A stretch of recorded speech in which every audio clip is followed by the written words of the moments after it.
Good evening. I begin with a quote by a great human being, a great man. An individual has not begun to live until he can rise above the narrow horizons of his particular individualistic concerns to the broader concerns of all humanity. Reverend Martin Luther King. The much respected elders, indigenous custodians of the law, traditions, and lands, I respectfully bow to your great wise ancestors and thank you for welcoming us on your land. Esteemed Vice Chancellor and President Professor Jan Jacobs, Jane McAdam, Cientia Professor of Law, and Director of Andrew and Renata Caldo Center for International Refugee Law, UNSW Deans, faculty, students, alumni, generous UNSW and DTP friends and donors. I thank the esteemed Vice Chancellor and President Professor Jan Jacobs for the kind invitation extended to me to share with you what I intend to be some provocative words of reflection and debate on this topic at these challenging times for us all. And I warmly commend you and all at UNSW for launching this thought-provoking and soul-searching moral and intellectual discussion series. I thank UNSW staff, students, alumni, generous and wise donors. I've been associated with UNSW for almost 3 decades. And during this time, I witnessed the growth of UNSW into a premier university with modern infrastructure, cutting-edge equipment, and highest academic standards in every field of science and humanities, including seminally law. Congratulations to all who made this possible. I thank my ever-loyal mentor, Mother Superior, Janelle Safin. Where is Janelle? Janelle Safin. Without whom I always feel intellectually and emotionally barefoot, so to speak. And thank the ever hardworking Alexander Welsman, who ensures that my visit to Australia always run with Swiss clock precision. His mother is British, his father is Swiss, and although he born here, he still makes every effort, and he suffers. You can watch, it's painful in him when he still tries to speak British accent. I said, just switch to basic Australian accent. And Janelle is actually not, a nun. So please, those who don't know, let me clarify. So I'm the one who nominated her in Timor-Leste. When I was foreign minister, she was working with me. I call her Mother Superior because she has the airs of a nun and with the bossy attitude of a nun. Janelle was a labor member for Page. I have to say, Sister Josephine and Conley here, they are not at all bossy, only Janelle. The 2 great sisters there. So they are completely separate category. A labor member for Page in northern New South Wales, and she narrowly lost her seat in Parliament. And that's the time when I heard that she lost her seat is one of the occasions when I think, because when someone loses the election, well, the people decide. But this is one occasion where I thought we should change the people, not the government. Janelle devoted over 30 years of her life to Timor-Leste and Myanmar, advising, strategizing, fixing problems, helping overcome challenges, and even mothering many of us children. Because some of us politicians in Timor behave like children.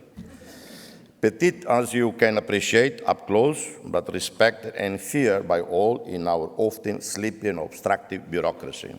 And that's because every time there are problems in our bureaucracy, people who complain to me or say, Janelle, can you go and talk to them?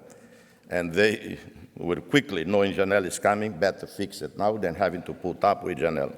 So we get things done.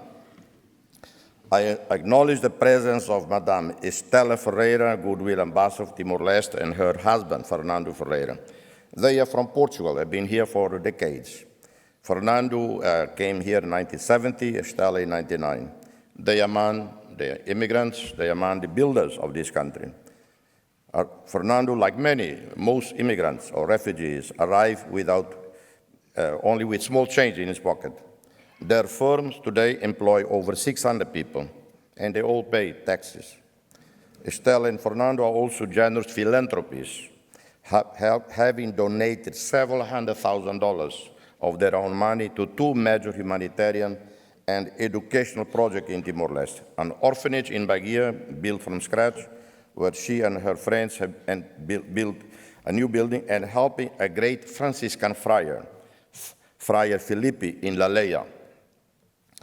Two other persons in the room tonight are Saqib Awan and Nilo Awan, husband and wife, who come from Pakistan and settled in Australia more than 30 years ago under Australia's Skilled Transfer Migration Program.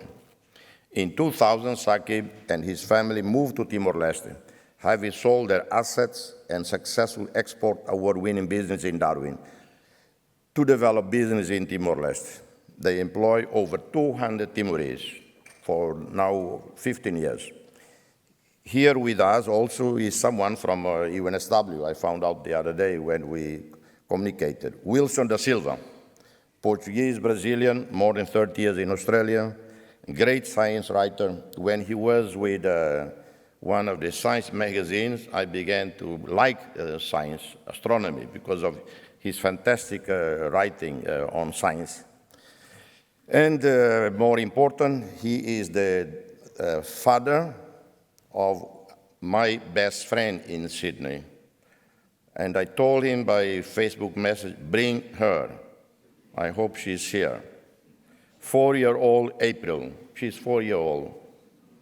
She's my best friend in Sydney. I understand John Dowd is here. John Dowd is one of the typical 19th century liberals in the real sense of liberal philosophy, liberal politics, great man who always stood with us. And Richard Woolcott, ambassador and a great intellect of the region, understanding the region, and a great friend of mine and of Shanana. I could go on dropping names, and because I know so many people in your country, in Australia, who came from many different countries, ethnicity and culture. And all of them, with the rest of us, of you, build Australia, make up what Australia is. I began these remarks with the words of Luther King, an exceptional human being, who in times of great challenges of racism, anger, and violence, in his time, responded with powerful message of nonviolence and reconciliation. You all recall his memorable speech, I Have a Dream, delivered on the 28th August 1963 at the footsteps of Lincoln Memorial in Washington.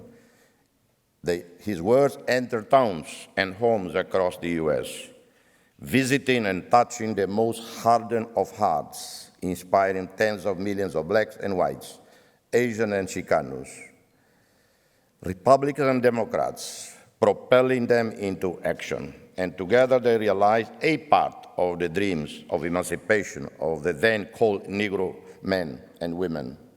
That was the word politically correct at the time.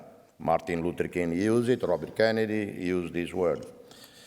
The descendants of the slaves and other excluded peoples.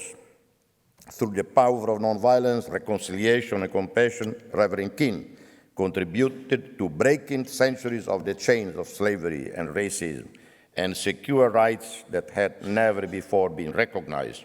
Rights as human beings, living as free men and women with equal rights and opportunities. Reverend King's message reverberated beyond the U.S. echoing around the world, inspiring and mobilizing tens of millions of struggling towards positive change. Reverend King belongs to that unique class of individuals who shaped their time, made history, and is forever remembered. Are Reverend King's messages relevant to our discussion today? Are they relevant to the security and humanitarian challenges we face? Are they relevant to the 60 million refugees and displaced persons caused by ongoing wars, man-made, and yes, they are predominantly man-made, and natural disasters with the resulting extreme poverty and famine? Surely they are.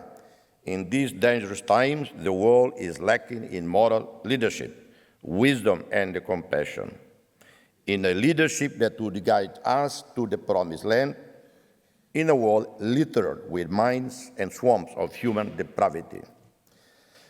I had been literally stateless and homeless in New York from the snowy days of December 1975 when I first landed there with a simple message from our revered national leader, hero, Nicolau Lobato. His words: "You go to the UN to present, advocate, and argue our cause," end of quote.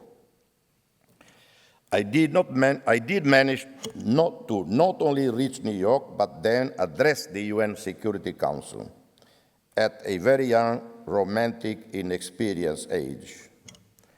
After what seemed to have been a truly successful diplomatic achievement, and as I was looking forward to returning home soon, I realized that that wouldn't be so.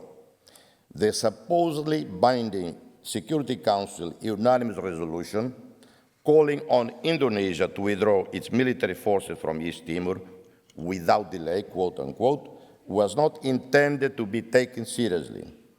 Weeks turned months, months turned years, and into 2.5 decades. I did not have a US resident visa, had not applied for refugee status. I didn't think about how or know the first about obtaining a green card, quote unquote. In fact, the first time I ever heard about a green card was from a waiter in a small Chinese eating place. He would smile when I showed up, because I showed up so many times.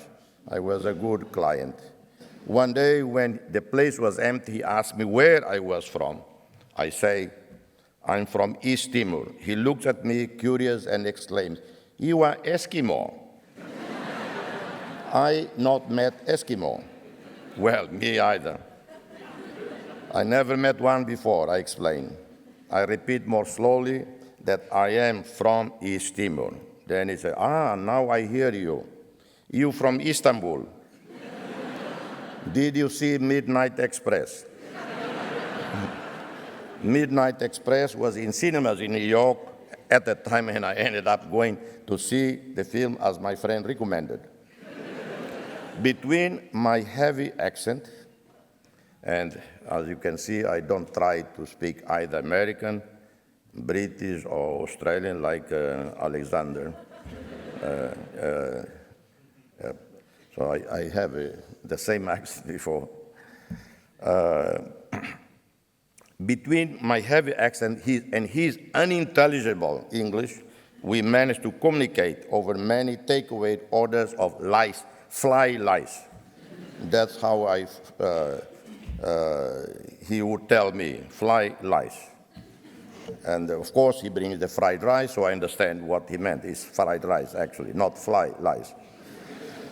One day after he better understood my country history, he told me sympathetically, like almost an uncle, tone of voice, "Don't go back there. No safe, no good, get green card." After 15 years surviving in New York, sometimes enjoying it, sometimes hating it, by 1989, I was literally burned out and decided to migrate to Australia under the family reunion scheme. It was from here that I would continue advocating for self-determination for Timor-Leste. Being based in Australia meant my international travel increased exponentially, having to fly back as many times as necessary for lobbying in the UN, the US Congress, throughout Europe and Japan. I could explain to you how then I managed to go to all this place. But friends in Australia, friends in the church would give me money.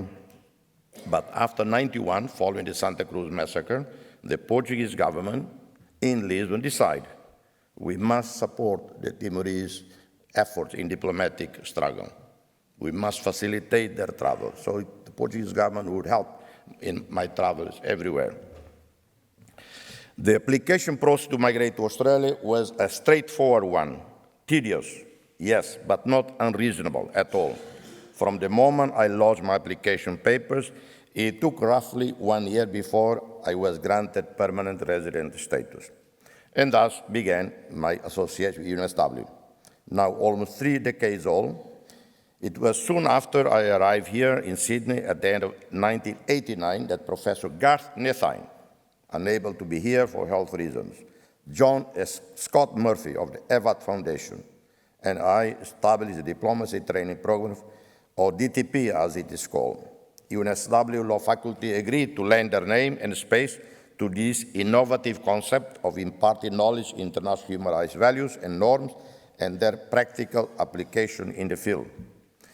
Since then, many thousands of indigenous representatives and human rights advocates from across Asia and the Pacific have enrolled in DTP.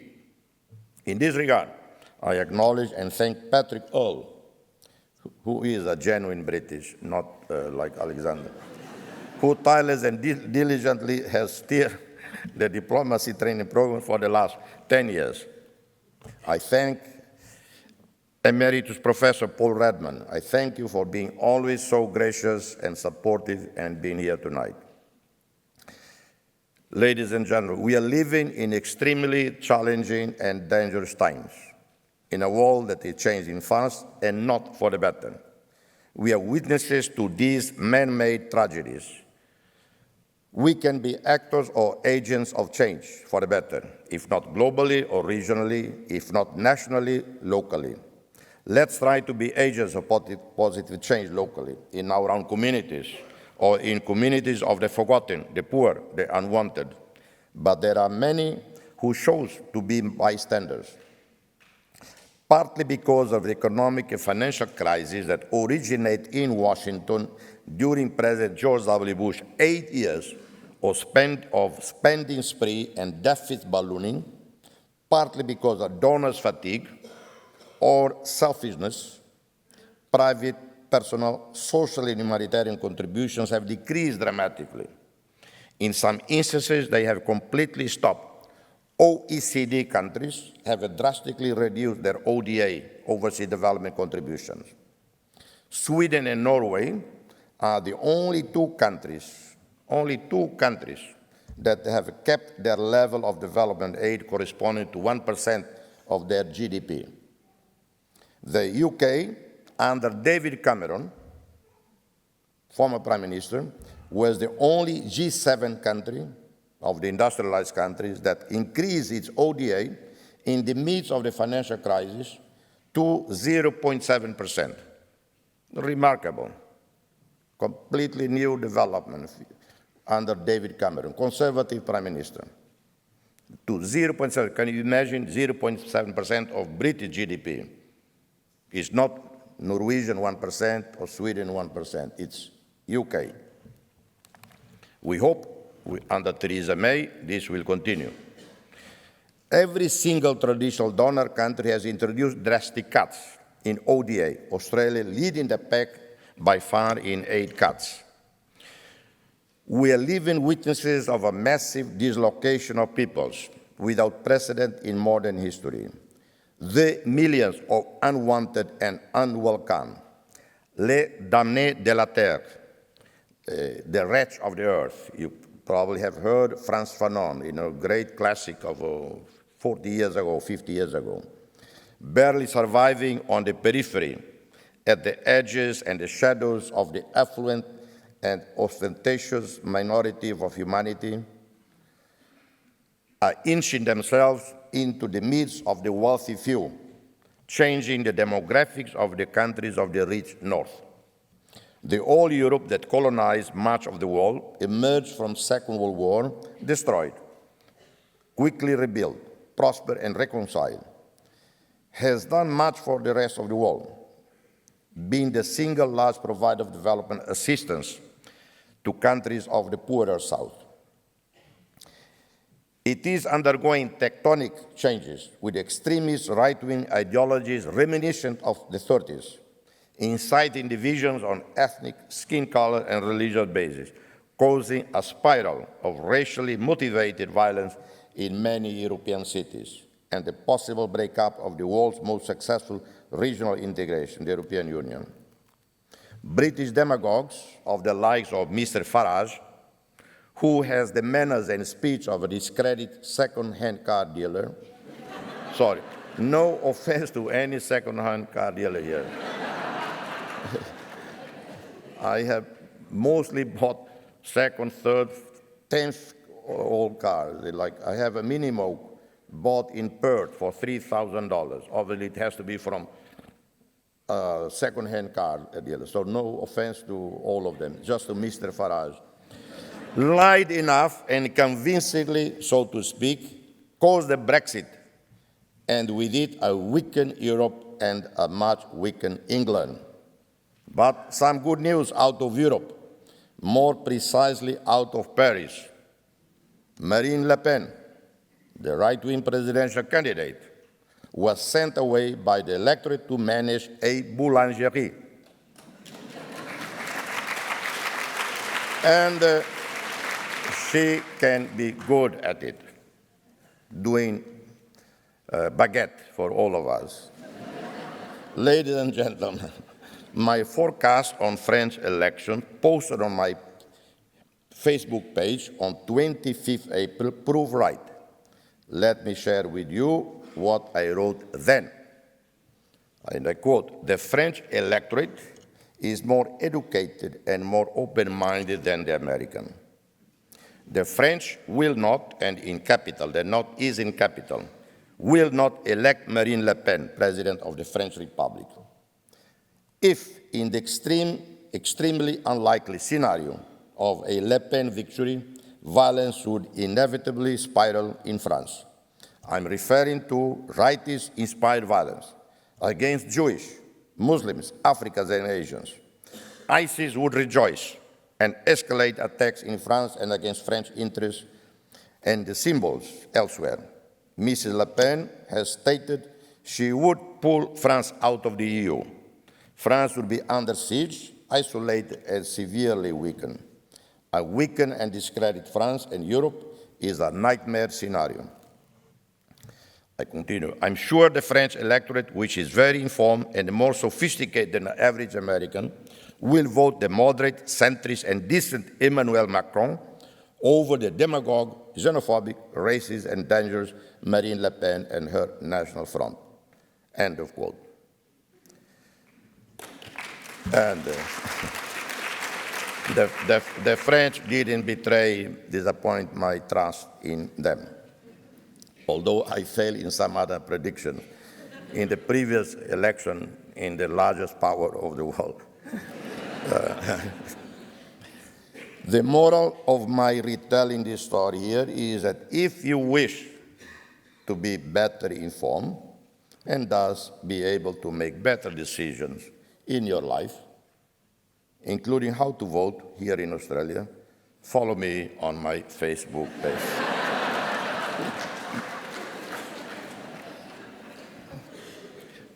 The Europe that built its prosperity on the backs, sweat, and blood of the peoples of its colonies, and this is history, we know, no offense to Europe of today, has been for decades the destination of choice, a safe haven for millions fleeing wars and extreme poverty. A new Europe, multi-ethnic, multicultural, multi-faith is emerging, pushed by the approximation of the tectonic plates of Africa, Middle East, and Europe. This tectonic plate clash is not a geological one. It is rather several human plates coming together, the poor South pushing towards the rich North.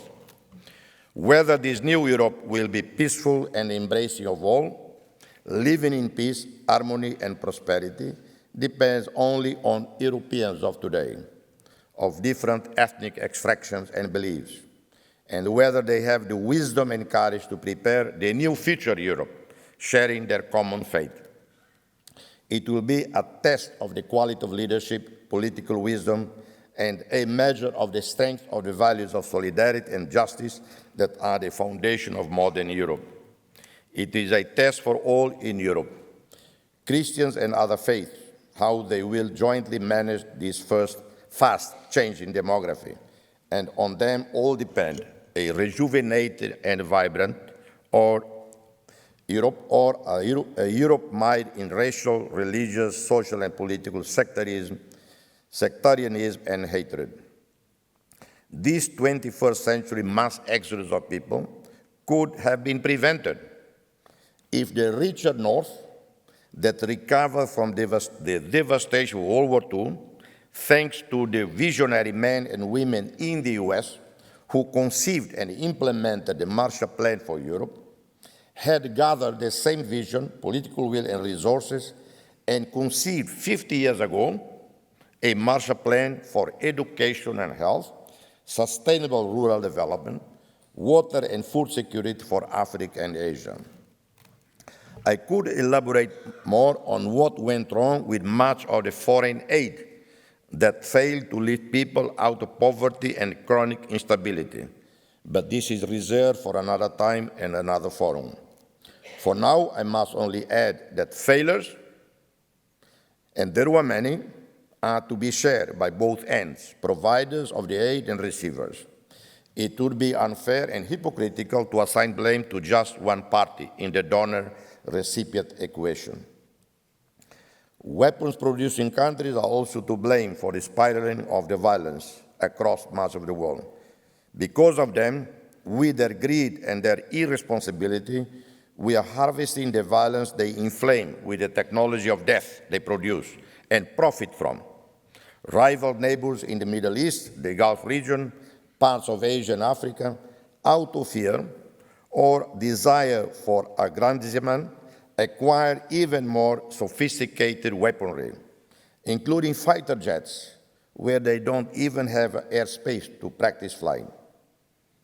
In the Syria quagmire of quicksand and shifting alliances, we see how supposedly wise leaders in the US and Europe provide armaments to those they consider moderates, quote unquote, to fight a supposed common enemy of today, only to find out that these weapons often end up being used against them by the allies of yesterday.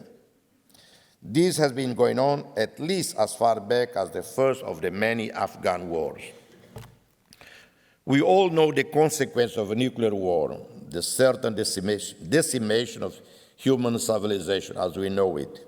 Yet enlightened leaders of the major powers continue to perfect their nuclear arsenal. And some in Asia, in our region, believe that possession of nuclear weapons is a shortcut to superpower status. In Europe, there are two nuclear powers, France and the UK, and I can assure you they are not targeting each other. Africa and Latin Americans have the wisdom not to acquire nuclear weapons. When Mandela was released and became president, first thing he did was to abolish nuclear weapons in South Africa. In Asia, many believe that there are shortcuts to superpower status and prestige.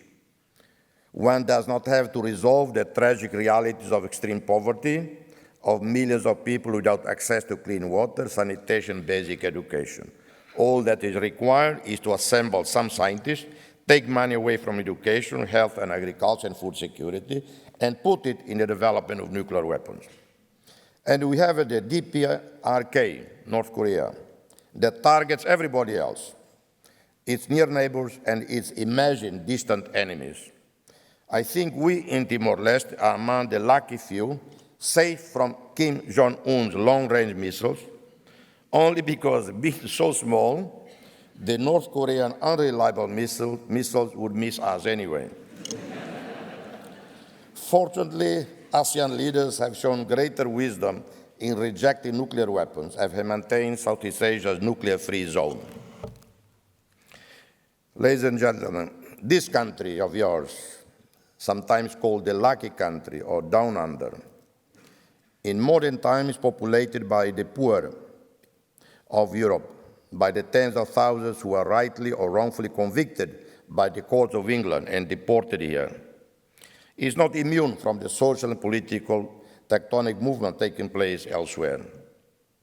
This is a country of the original inhabitants, the Aboriginal people, who have been here for over 50,000 years before the arrival of the white ghosts. Because the white people, blondes, even in Timor, in the past, in villages, people run away, not because they are people, they thought they were ghosts. So that's why I use the expression, white ghost, because the Aborigines actually ran away into the desert thinking that ghosts had arrived. But it is also now the home of Irish, Scottish, Welsh, Italians, Maltese, Lebanese, Portuguese, Spaniards, Vietnamese, Cambodians, Chinese, Timorese, Somalians, Tamils, Kurdish, Croats, and list go on and on. All being Australians with equal rights and equal opportunities. What a beautiful tapestry of ethnic, cultural, social, religious mix from all corners of the world, all coming here together, seeking peace and comfort, together transforming Australia into a bastion of peace and democracy and a prosperous nation.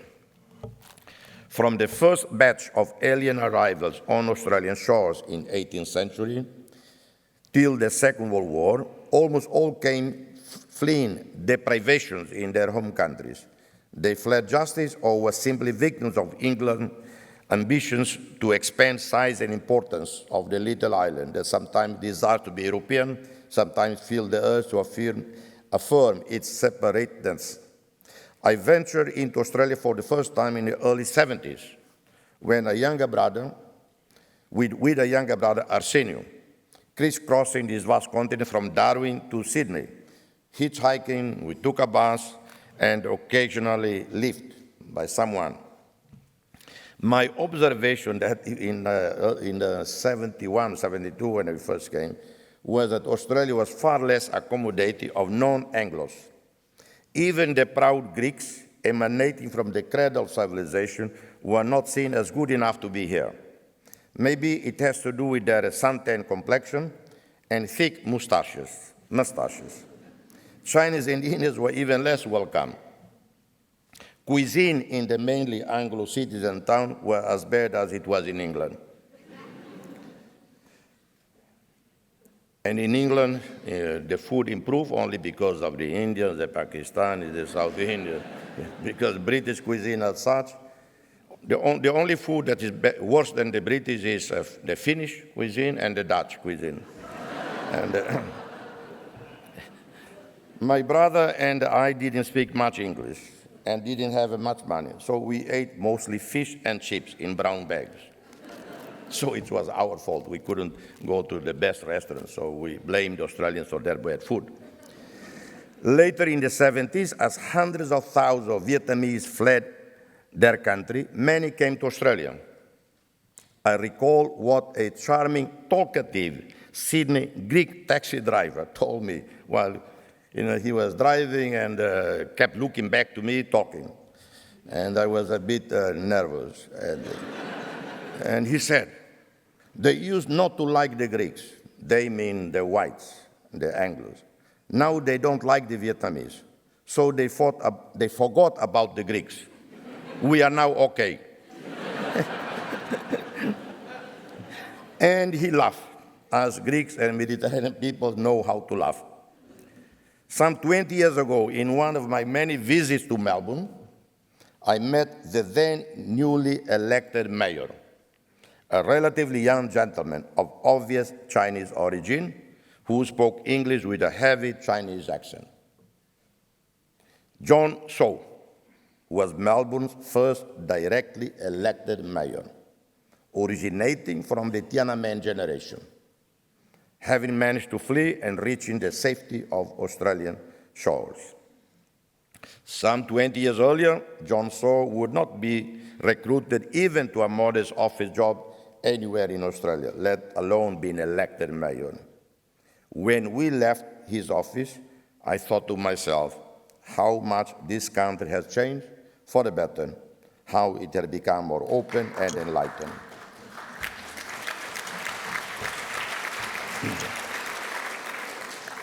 Some 10, 15 years ago, I was at a gala dinner table in Dublin, hosted by the American Academy of Achievements, recognizing few people. I was one of them.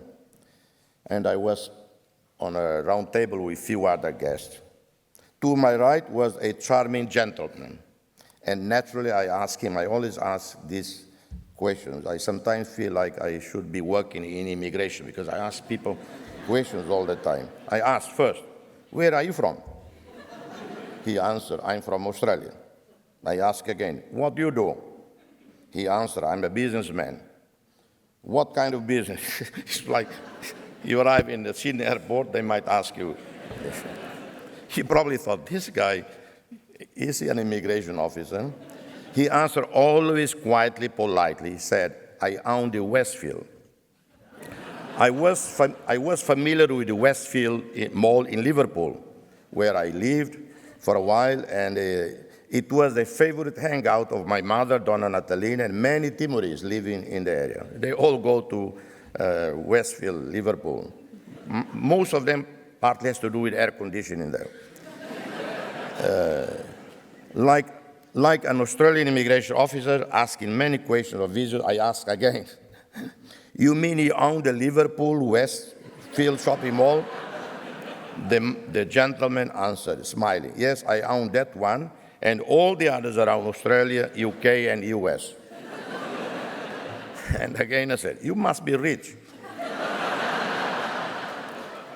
And I asked again. The man was enormously patient. I said, and what's your name? He said, I'm Frank Lowy. Well, I didn't know who Frank Lowy was. Only later I researched. Frank Lowy, as you know, probably now, I walking in, driving, I saw a building with his name. He must have donated. That's great. Another credit to him. On the Cancer Research Center, I saw the sign. Frank Lowy, Holocaust survivor, arrived here without a penny, he told me. A chance of a new life was granted him, and he built an El Dorado that employs tens of thousands of people, many being refugees and migrants like himself. Imagine if Australia had not given sanctuary to Frank Lowy and many others.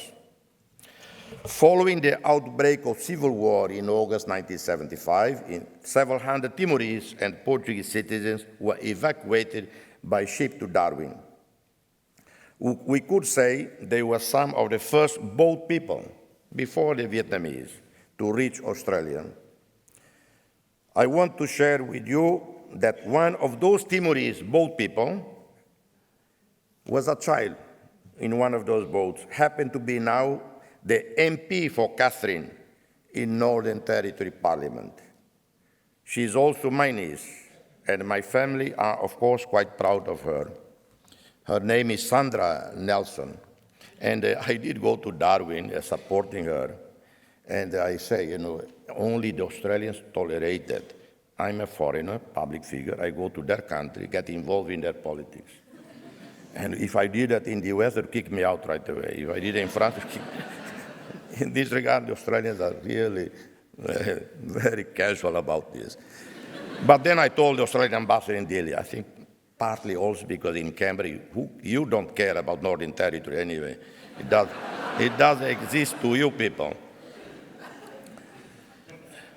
The experience of Timorese in Australia was largely a very positive one. They were welcome and helped to settle. Most found jobs and work and honestly until retirement age. Their children and grandchildren growing up in this welcoming country were able to study and acquire university degrees and or vocational skills, contributing to the well-being of their new country, Australia.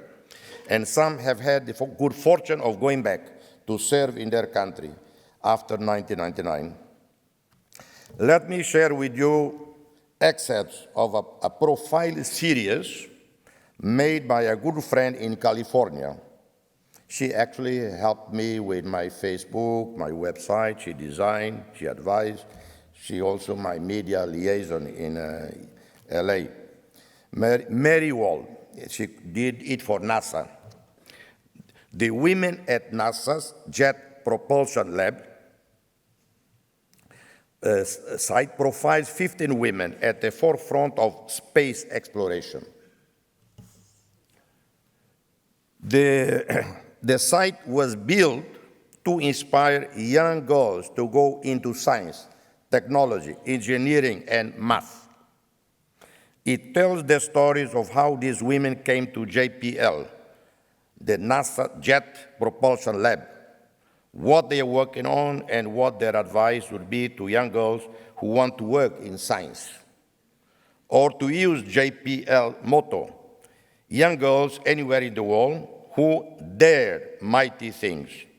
It was only after the site was completed, stop there, don't move that slide, completed, that producer noticed that 9 out of the 14 modern-day Galileos were either 9 out of 14 were either immigrants, children of immigrants, or war refugees. Mimi Aung was born and lived as a child in extreme poverty in Burma. She was fortunate to have been taken to the US where she grew up and studied. This is a Burmese refugee, an Asian migrant in the US. Today, one of the top scientists at NASA, Mimi is the head of a project to design and develop a helicopter that will fly on Mars in 2020. The helicopter you saw. It's very small because there is so little atmosphere on Mars that there is little draft. But it is a type of flight that has never been attempted by man or woman, and that is flight on another planet. And that is the chief designer engineer is a woman from a poor village in Burma. These profiles include others. Ana Maria Guerrero, the daughter of Mexican immigrants who came to the US and worked at menial labor to put their children in college. Ana studied computer science and now runs the telemetry area of JPL, developing the software for all the digital communications in and out of JPL's missions in deep space. Melanie Chow Budiman, at 15 years old, was on a boat out of Saigon with her 2 younger brothers and 2,600 other refugees. They were picked up at sea by the Red Cross. Today, Melanie is an IT manager at JPL. Kanara Ellers dreamt as a child in Cambodia of working in the space program before the Khmer Rouge, that's her, the Khmer Rouge killed her father and all her male relatives. Today, she is a systems engineer at JPL. Then, another migrant, one of the richest men in the world. He is not American even by naturalization. He originates, the richest man is not Bill Gates, originates from a small village in Lebanon. His wealth is estimated to be grander than that of Bill Gates. And he is Lebanese Mexican. His name is Carlos Slim. And it was this Lebanese Mexican millionaire, he lives in Mexico, who rescued the New York Times from closure with acquisition of the mighty American institution with several $100 million some 10 years ago. New York Times was bankrupt, was going to close.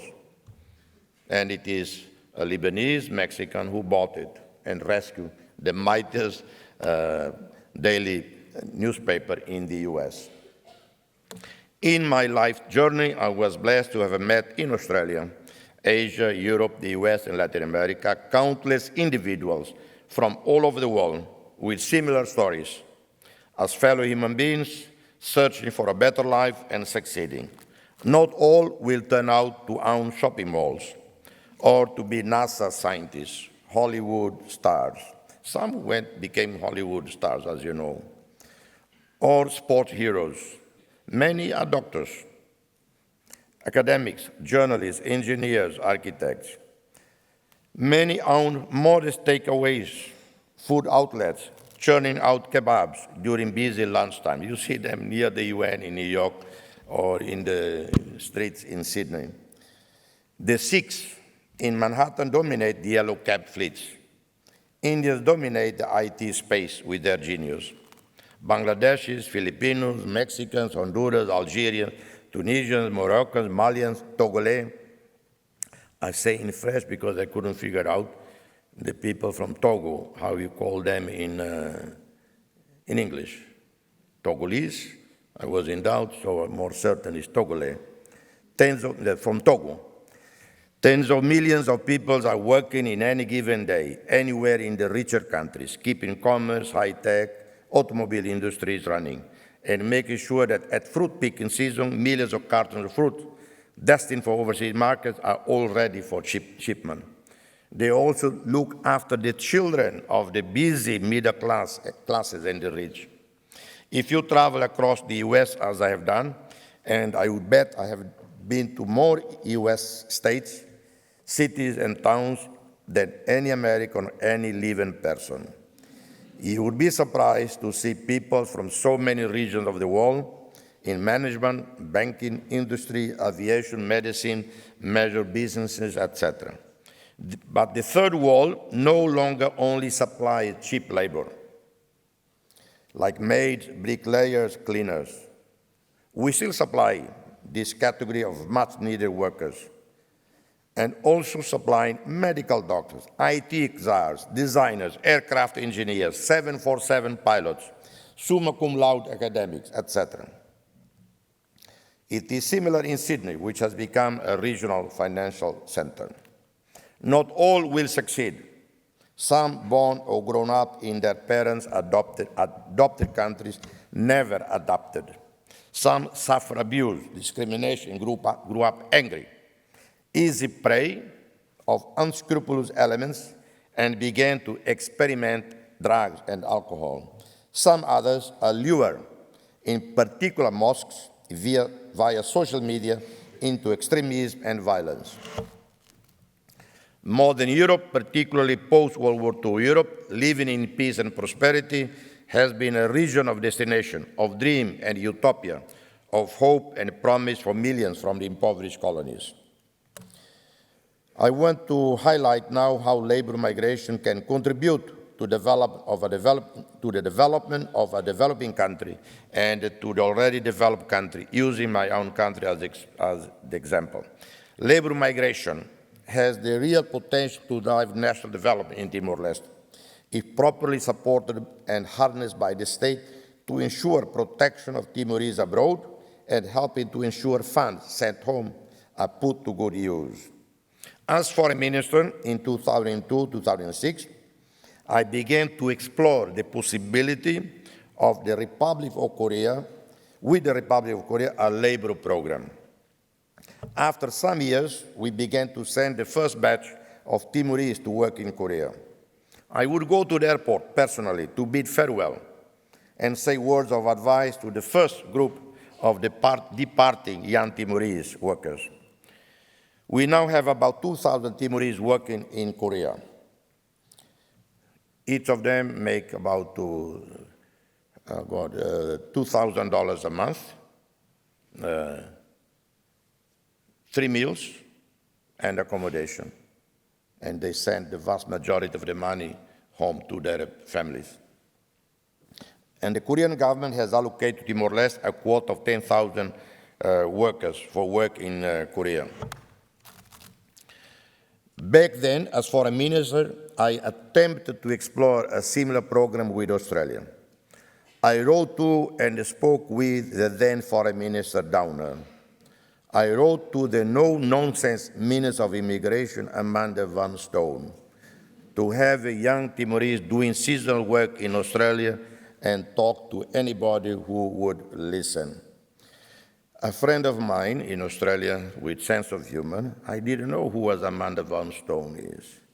He said, Jose, send her a romantic letter using your Latin charm.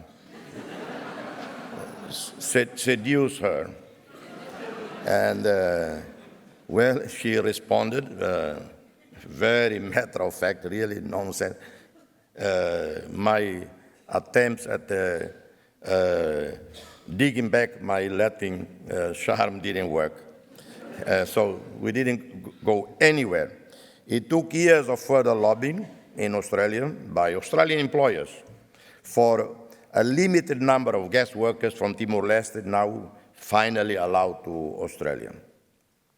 I propose that Australia consider granting guest workers type visa to up to 10,000 Timorese for longer work contracts of 6 to 9 months duration. In both cases, with Republic of Korea and Australia, my advocacy of this scheme rested on a number of tangible and intangible principles and goals. I have to say, back then, in 2001, 2002, 2003, the country had no money. Our budget was $68 million. And our Prime Minister, Marielle Katiri, superb organizer, superb administrator.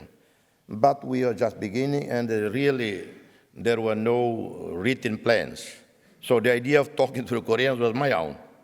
I didn't even bother, going with a written paper to the Koreans. I just talked to them. And off the top of my head, I argued with Australia and the Koreans. These were the arguments I put to them for this labor program. First, appeal to them the urgent need to relieve unemployment, social pressure in Timor-Leste. Makes sense.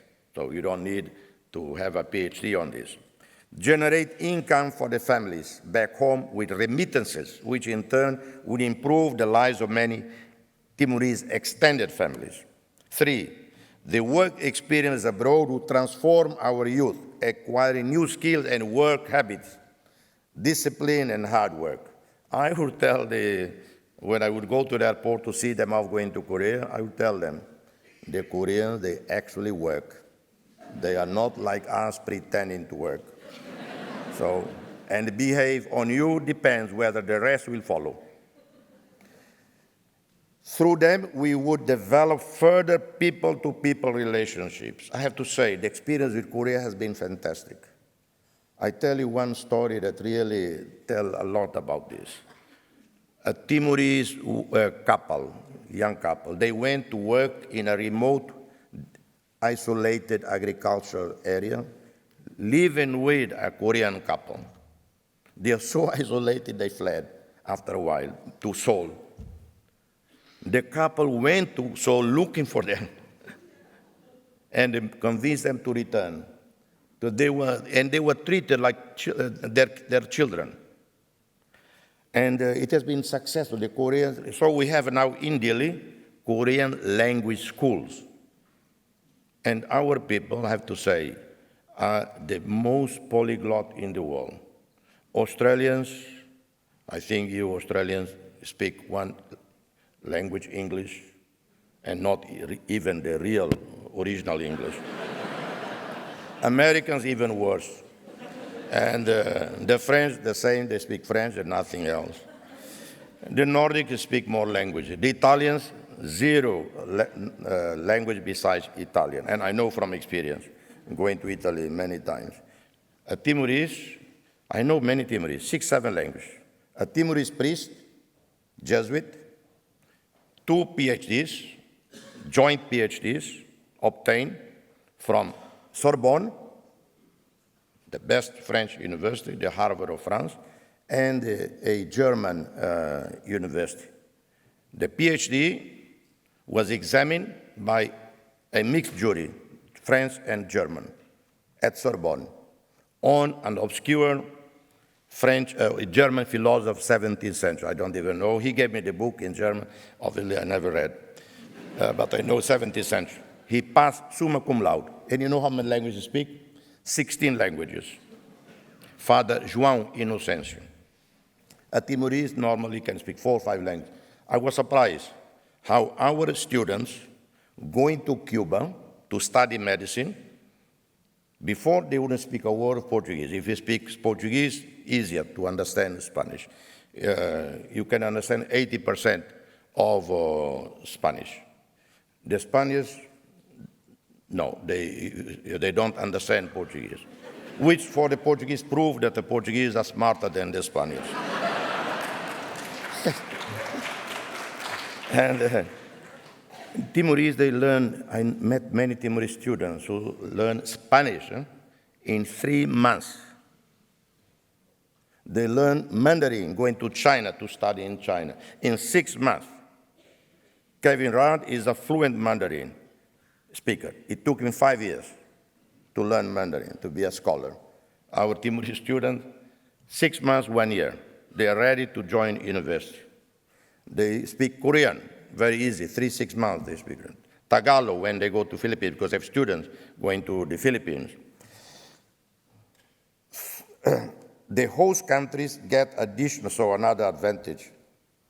The host countries get additional labor that they need, so beneficial to all. But particularly, I plead with Alexander Downer, with John Howard, to let Timorese come to Australia for temporary work arrangements. And the employers, I met some from Western Australia, Perth, they are pleading with federal government to have Timorese workers going. And the experience so far has been very positive. The Australian employers like them. There are 16,000 Timorese living, studying, and working in the UK. The UK was the first country in the world to grant Timorese passport holders in 2002, day one of independence, visa on arrival. Not even Portugal, it was the UK. Probably because they thought no Timorese ever would go to UK anyway. Yeah. You know, well, they end up with 16,000 Timorese living, studying, and working in the UK. A significant number in the kitchen packaging industry in Northern Ireland with my Irish comrades. Some 4,000 in the Oxford area, doing hard work in factories, restaurants, hospitals, and colleges as cleaners. They earn, and that's because I asked them, I talked with them, many of them I asked their salaries. They earn from £750, which is a bit over $1,000, to $1,300 a month, and send much of the money home. When I was in Oxford a year ago for some public lectures, I met with a number of them and heard their wrenching stories of hard work, resilience, and generosity. You know, when you talk to them, you have to feel small, humble by these people. And these are that. We met in the street because I was in a college, and then I walked that particular photo, I was walking to the town hall. The mayor of Oxford, the whole 3 days I was there, the Timor flag was on the town hall. And I'm not a serving head of state. I was an academic visitor. And in Australia, Europe, US, or anywhere in the world, there must be very scrupulous application of the international treaties and national laws protecting migrant workers and refugees, their safety in the workplace and in the community they live. We know of too many abominable cases of ill treatment of migrant workers in Hong Kong, Qatar, Saudi Arabia, to name but a few of the more notorious ones, and some indeed in our region. Unfortunately, it has happened in Australia as well. But here has been exposed, workers have been awarded monies out to them, and prosecutions ensuing. These are all fundamental questions of migration: safe migration, protection of migrant rights, and taking stock to harness the potential of migration for national and global development. So brothers and sisters in Australia, brothers and sisters in government and parliament in Australia, both at the federal and state level. My sister Pauline Hanson, yes, she is my sister. in God. Rethink all fears and prejudices. I'm sure you have had a good look at the record of generations of refugees and migrants in this country. And you have seen how they have contributed to the comfort, prosperity, and safety of today's Australia, and how a vast majority are loyal Australians, serving with distinction in the defense forces, customs and immigration and police. I don't like watching on TV how Mrs. Pauline Hanson was recently cursed and chased away from some cafe somewhere in Queensland. I would have invited Mrs. Hanson in, offered her coffee, and politely engaged her in conversation. Australia needs not fear. Australia does need more people, educated people, a more inclusive and egalitarian society. Welcome the refugees fleeing wars and extreme poverty. Educate their children and youth. Give a chance to their parents. Some might be educated. Give a chance to improve on their education and experience. Others might not have education and experience relevant for the needs of Australia. Surely you can offer appropriate retraining programs that are in need in Australia that would make them more employable. Australia is better than the fable El Dorado because it's real gold and fortunes were found here. And the greatest gold of all found here is freedom, dignity, the rule of law, peace and security.